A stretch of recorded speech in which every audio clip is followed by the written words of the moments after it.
mas sumiinit at mas lumalalim ang mga kaganapan sa Sigabo ngayong Lunes dahil unti-unti nang imabubunyag ang ilang sekretong matagal nang nakatago sa nakaraan. Ang mga revelasyong ito ang posibleng magbago sa takbo ng buhay ng mga pangunahing karakter at magbigay linaw sa mga misteryong bumabalot sa kanilang pagkatao. Isa sa mga dapat abangan ang mabigat na desisyong haharapin ni Gabo. Dahil sa kasalukuyang kalagayan ng kanyang ama, mapipilitan siyang tanggapin ang trabahong iniaalok sa kanya. Isang misyong maglalagay sa kanya sa gitna ng panganib habang tinutugis ang masasamang taong patuloy na naghahasik ng kaguluhan. Hindi magiging madali ang bagong landas na tatahakin ni Gabo.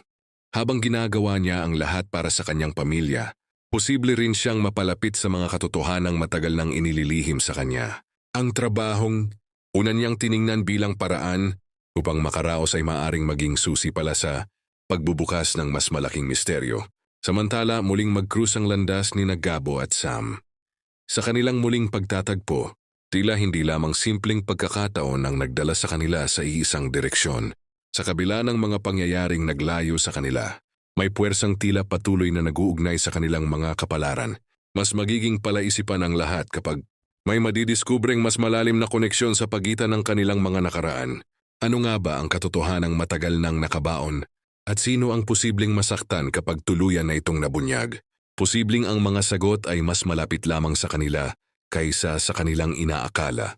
Kaya naman huwag palampasin ang mas matitinding eksena sa Sigabo ngayong Lunes. Mga lihim mula sa nakaraan, isang mapanganib na bagong misyon, muling pagtatagpo ng mga pusong pinaglayo ng pagkakataon, at isang koneksyong maring bumago sa lahat unti-unti nang sisiklab ang mga revelasyong matagal nang hinihintay.